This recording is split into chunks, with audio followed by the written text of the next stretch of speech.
Hello students, आज हमारा topic होगा बंध लंबाई, बॉन्ड लेंथ। देखिए बॉन्ड लेंथ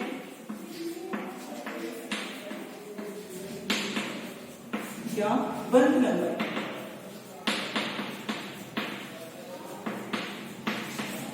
इसको हम एंगस्ट्रॉम में मापते हैं। ठीक है, तो क्या होती है बंध लंबाई? किसी अणु में दो निकटवर्ती परमाणुओं की नाभिकों के मध्य की दूरी को क्या कहते हैं? हम बंध लंबाई कहते हैं। किसी अणु में दो निकटवर्ती परमाणुओं के नाभिकों के मध्य की जो दूरी होती है उसे हम क्या कहते हैं? बंध लंबाई कहते हैं। ठीक है, जैसे देखो माना ये अणु है, ठीक है, B2A एक अणु है, तो इन दोनों के मध्य की हमें ये वाली बंध लंबाई ज्ञात करनी है। ठीक है, तो इस बंध लंबाई को हम कैसे ज्ञात करेंगे? BAB बराबर RA प्लस RB। अब ये RA क्या है? जो एक अणु है उसकी सहसंयोजक त्रिज्या है। RB क्या है? जो B अणु है उसकी सहसंयोजक त्रिज्या है। तो दोनों की सहसंयोजक त्रिज्याओं का जो योग है वही क्या है? यहाँ पर बंध लंबाई है। ठीक है, जैसे हम एग्जाम्पल के द्वारा देखते हैं।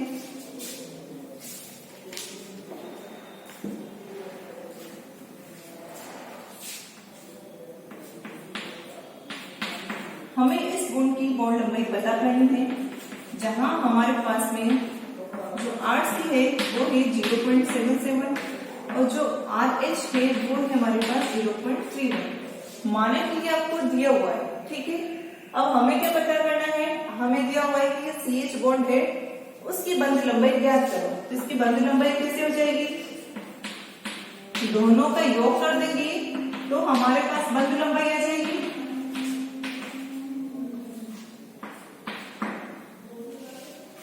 1.18। ये क्या आ जाएगा? इसकी बंध लंबाई आ जाएगी। तो दोनों की त्रिज्याओं का जो योग होता है उसे क्या कहते हैं? हम बंध लंबाई कहते हैं। आपने अभी देखा कि इसकी जो इकाई होती है वो क्या होती है? एंगस्ट्रॉम होती है। तो इसकी इकाई क्या है? एंगस्ट्रॉम, क्योंकि ये भी किसने दिया हुआ है? एंगस्ट्रॉम में दिया हुआ है। ठीक है, एक एंगस्ट्रॉम बराबर क्या होता है? 10⁻10 मीटर। सेंटीमीटर में लिखेंगे तो 10⁻8 सेंटीमीटर। ठीक, इस तरह हम अगर हमें किसी भी बंध के लिए बंध लंबाई ज्ञात करनी हो और हमें दोनों परमाणुओं की बंध सहसंयोजक त्रिज्या को दे दी जाए तो हम इस तरह से बंध लंबाई ज्ञात कर सकते हैं। इसमें एक और क्वेश्चन बन सकता है, यदि मानो आपको दे दिया हो, ये दे दिया जाए, ये दे दिया जाए और अगर आपसे ये पूछा जाए तो आप पता कर सकते हो। मतलब क्वेश्चन आपका इस तरह दिया हो कि किसी बंध की बंध लंबाई आपको दी हुई हो, जिन बंध की बंध लंबाई ज्ञात करनी है उसमें से एक परमाणु की सहसंयोजक त्रिज्या आपको दी हुई और दूसरे की पूछी जाए तो क्या करना है? इस वाले फॉर्मूले में मान रखो, इस वाले में शिफ्ट करेंगे तो वो माइनस हो जाएगा। तो बंध लंबाई में से यदि एक की सहसंयोजक त्रिज्या को घटा दोगे तो हमारे पास में दूसरे परमाणु की सहसंयोजक त्रिज्या आ जाएगी।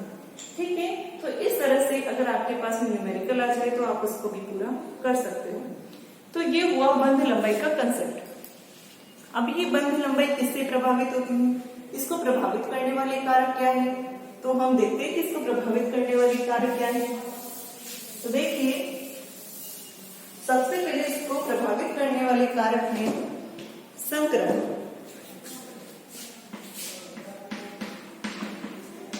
संकरण आपके संकरण कैसे प्रभावित करता है?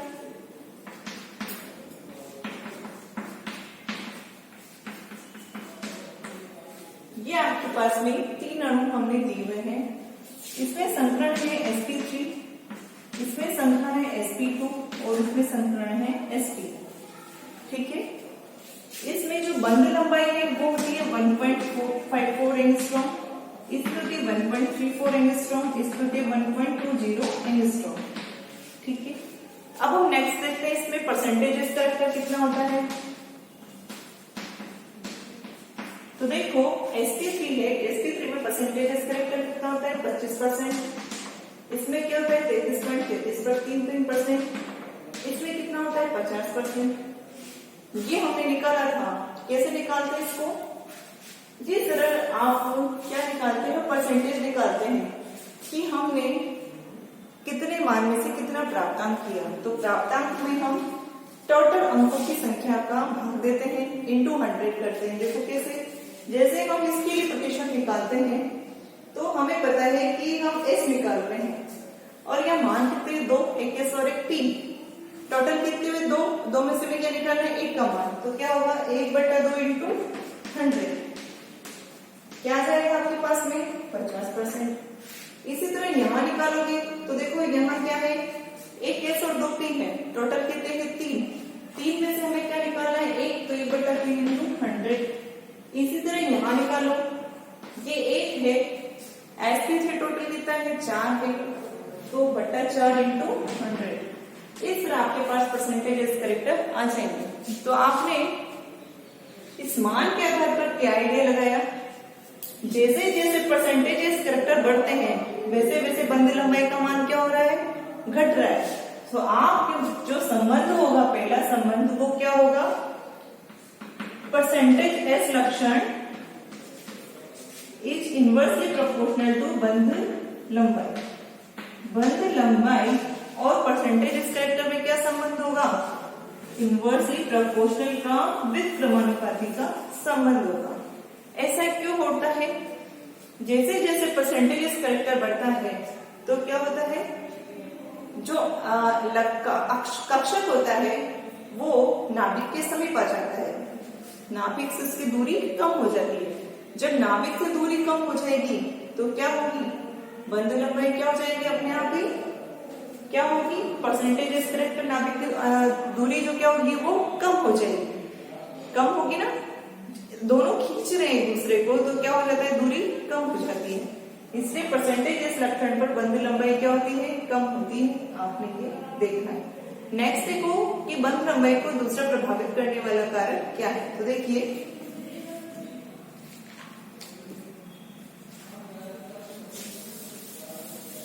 नेक्स्ट है आपके बंध लंबाई को प्रभावित करने वाले कारक में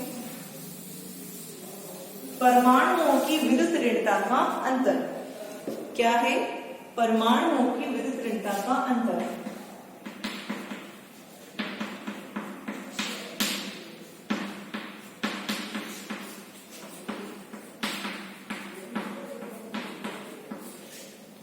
ये है, और ये इनवर्सली प्रोपोर्शनल होता है बंध लंबाई। जैसे जैसे ये बढ़ता है बंध लंबाई का मान क्या होता है? घटता जाता है। देखिए कैसे,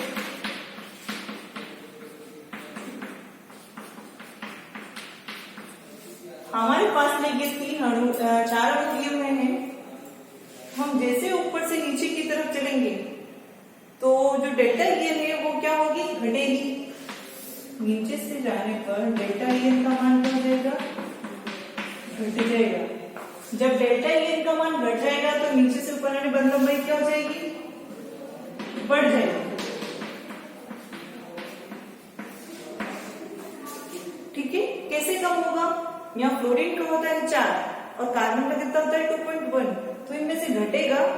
और यहाँ पर क्या है? क्लोरीन का होता है 3।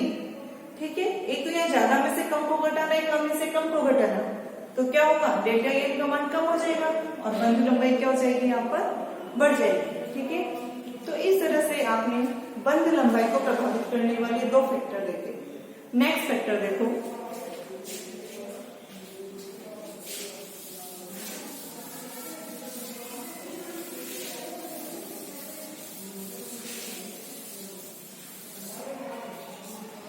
नेक्स्ट फैक्टर है आपके विस्थानीकरण।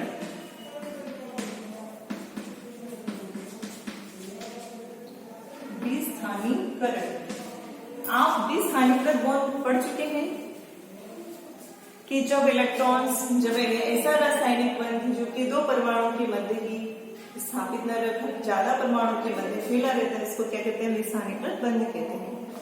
तो विस्थानीकरण क्या होगा? जब विस्थानीकरण होगा उनका तो क्या होता है कि जो बंध होता है वो बंध लंबाई वो नहीं आती है जो होनी चाहिए। जैसे देखो कैसे, हम बेंजीन का उदाहरण लेते हैं। जैसे बेंजीन में हमारे पास में दो तरह के बॉन्ड पाए जाते हैं, तो कार्बन सिंगल बॉन्ड और एक कार्बन डबल बॉन्ड। इसकी आपने अभी भी देखा था, इसका 1.4 एंगस्ट्रॉम इसकी बंध लंबाई होती है और इसकी होती है 1.34 एंगस्ट्रॉम। लेकिन अगर हम बेंजीन के लिए कार्बन कार्बन बंध लंबाई की बात करें तो वो आती है हमारे पास में 1.39 एंगस्ट्रॉम। ये क्या है, ये इन दोनों जो बंध लंबाई है उसका औसत है। ऐसा क्यों होता है, क्योंकि यहाँ पर पाई इलेक्ट्रॉन्स का क्या होता है, द्विस्थानीकरण होता है। हमें पता है कि ये पाई इलेक्ट्रॉन्स इस तरह यहाँ पर शिफ्ट होते रहते हैं। तो जो एक बार में कार्बन कार्बन सिंगल बॉन्ड है वो दूसरी बार में कार्बन कार्बन डबल बॉन्ड भी बनता है। तो उसमें दोनों के ही लक्षण पाए जाते हैं, इसलिए उसकी बंध लंबाई न तो कार्बन कार्बन सिंगल बॉन्ड की होती है न डबल बॉन्ड की है, उनके मध्य की क्या होती है, औसत होती है। इस तरह द्विस्थानीकरण से भी बंध लंबाई प्रभावित होती है। ठीक है, बंध लंबाई प्रभावित हुई ना, कि किस तरह से बंध लंबाई प्रभावित हो गई है, ठीक, ना सिंगल की ना डबल की, दोनों का एवरेज। अब देखो नेक्स्ट टॉपिक है आपके पास में, आप पढ़ चुके हो बंध कोण पढ़ चुके हो, बंध लंबाई पढ़ चुके हो। अब हम पढ़ेंगे बंध ऊर्जा। तो देखो क्या होती है बंध ऊर्जा।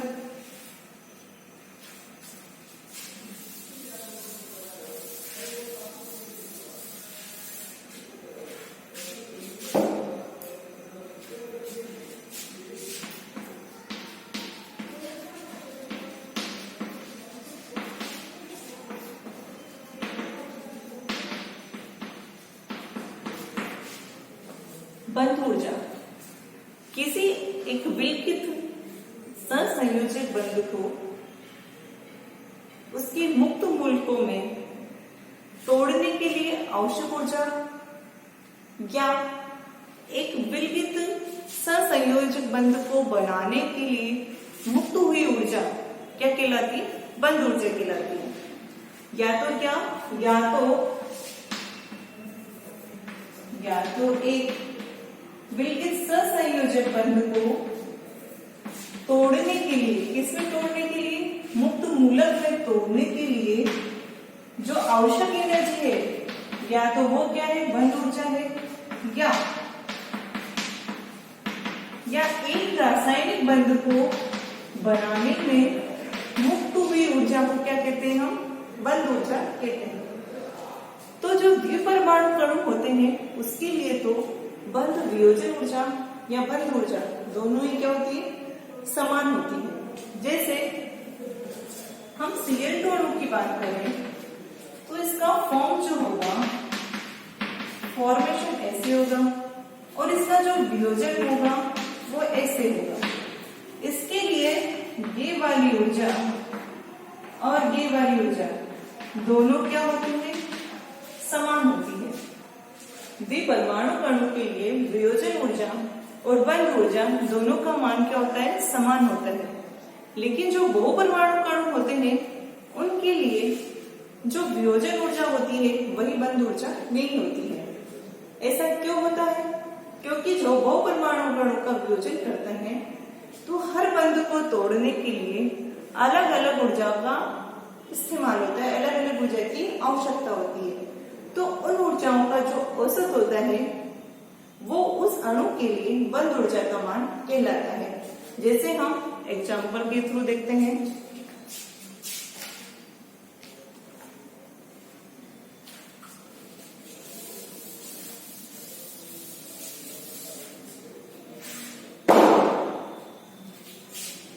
जैसे हमने लिया H2O, ये हमने गैसीय अवस्था में लिया है, ठीक है। इसके हमारे पास यहाँ दो OH बंध है। पहले OH बंध को जब हम तोड़ेंगे तो हमें ये मिलेगा और यहाँ पर जो आवश्यक एनर्जी है वो है 188 किलो कैलोरी प्रति मोल, ठीक है। सेकेंड बार जब हम इस बॉन्ड को तोड़ेंगे तो हमें ये मिलेंगे और जो हमारे लिए आवश्यक एनर्जी है वो है 100, ठीक है। पहली बार आपने तोड़ा तो 118 है और सेकेंड बार तोड़ा तो 100 है। इसके लिए हम H2O की अगर बंध ऊर्जा हमें निकालनी हो तो वो हम कैसे निकालेंगे, तो वो इन दोनों का एवरेज होगा।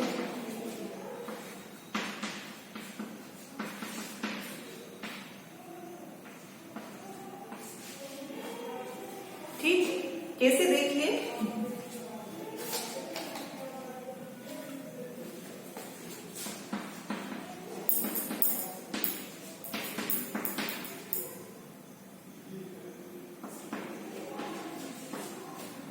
देखो ये बहुपरमाणु कणु क्या है, जिसमें दो से अधिक परमाणु हो उसे क्या कहेंगे, बहुपरमाणु अणु। द्विपरमाणु कणु क्या, इसमें सिर्फ दो ही परमाणु प्रेजेंट हो। तो हमने यहाँ H2 का उदाहरण लेके देखा कि हम जब इसको पहले बंध को तोड़ते हैं तो हमारे पास में जो बंध वियोजन ऊर्जा है वो क्या होती है, 118 किलो कैलोरी प्रति मोल। जबकि जब दोबारा बंध को तोड़ते हैं तो हमारे पास क्या आती है, 100 किलो कैलोरी प्रति मोल। इन दोनों बंध वियोजन ऊर्जा का उपयोग करते हुए अगर हमसे पूछा जाए कि अणु के लिए बंध ऊर्जा का मान क्या होगा, तो इन दोनों बंध वियोजन ऊर्जा का जो औसत होगा वो अणु के लिए बंध ऊर्जा का मान कहलाएगा। जैसे आपके पास यहाँ मिला है 109 किलो कैलोरी प्रति मोल, ये इसके लिए क्या है, बंध ऊर्जा का मान है। तो इस तरह आपने देखा कि किस तरह जो बंध ऊर्जा है वही बंध वियोजन ऊर्जा के बराबर होती है, लेकिन किसमें, द्विपरमाणु अणु में, बहुपरमाणु अणु में नहीं होती है। इसी के साथ में आपका ये टॉपिक कंप्लीट होता है।